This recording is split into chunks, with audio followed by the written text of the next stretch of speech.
Thank y'all very much for being here today. Y'all got a tough job. I recruited for a long time. I know how hard it is. So you've got a challenge, especially when only one out of every 5 American youth is eligible to join the military. The drugs, obesity, the lack of education, criminal activity, they prevent a lot of our young people from even wanting to get in the military. That's hard enough, but you know, this administration has made the job so much harder for you. I feel bad for you. The number one reason young people join the military is they have a family connection. The military is a family business. 80% of our force has a family member presently enlisted. After watching this administration's blunder in Afghanistan, tossing 20 years of sacrifice down the drain, why would a veteran encourage their child to sign up? I know you're running into that problem. So this administration doesn't inspire our youth about America. It paints our service members as extremists, white supremacists, but are surprised that only 9% of young people even want to serve. That's a small pool.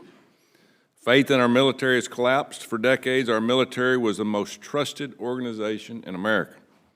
Under President Biden, trust in the military has cratered 45%. What we have is a national security emergency.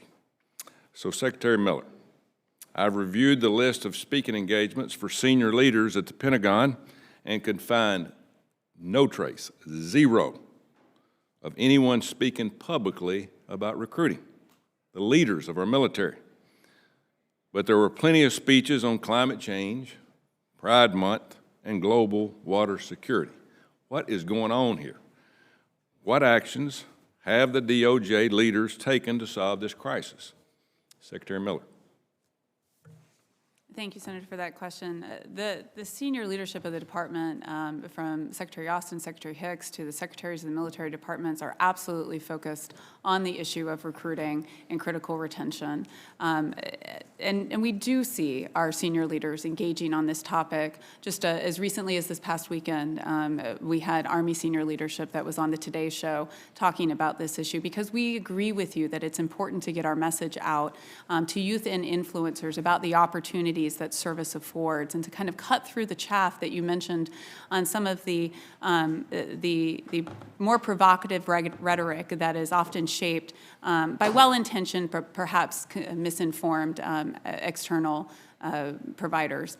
And so we agree that through strategic marketing and advertising, strategic engagements by our senior leadership inside the department, that we do have a role to play to ensure that the right information is getting to the right people at the right time about the opportunities that military service affords. Yeah. Well, I know you are great recruiters, but our leaders, our president, and our leaders in the military that are seen on TV every day, I know they're busy. We got a dangerous world we're living in, but they have got to spend time on helping us recruit.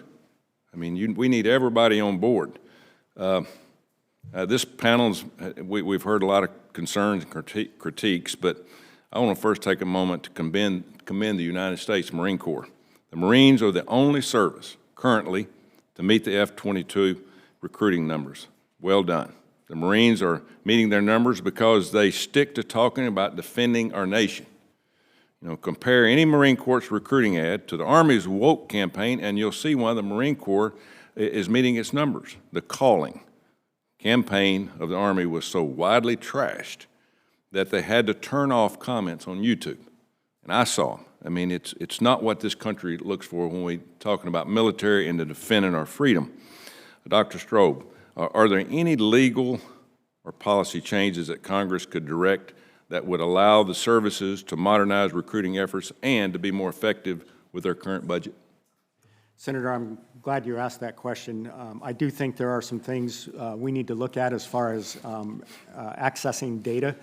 When a potential applicant, for example, comes to marines.com, we would like to be able to use modern tools to be able to send targeted advertising to that applicant when they leave our website. So if they click on a picture of a howitzer, we might be able to later have a howitzer show up on something else that they might be looking at. To do that requires us moving out of the telephone book era of just having social directories that the high schools provide us. Yeah, thank you. Well, and along some of those same lines, to add insult to injury, the White House has now decided to cancel up to $20,000 student loan per borrower. Student loan forgiveness and the GI Bill are the two of the biggest and most successful incentives for military recruitment.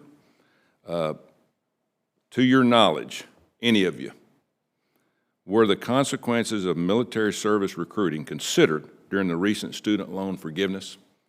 Anybody want to answer that?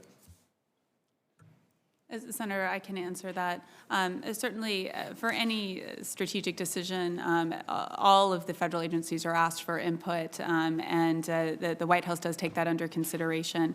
As for the training and education incentives that the Department of Defense offers, that is still a robust package that we can offer to young men and women who are interested in joining the services. And one of the unique things that we have that perhaps other programs don't have is that under certain conditions, you can actually extend those benefits to your family members. And so we still believe that we have a very competitive package to offer to young men and women and potentially their families. Healthcare, GI Bill, Yes, sir. going to school, paying for school. I mean, they work for welfare benefits, okay? We all know that. We've all seen it, heard about it.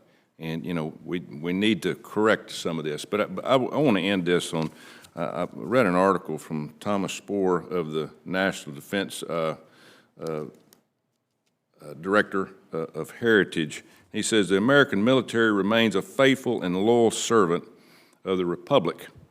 Most Americans are still proud and trusting of our military, but this trust and support cannot be taken for granted. If Americans perceive that the military is being exploited for political purpose or being used for experiments in woke social priorities, that support will evaporate and the consequences will be dire.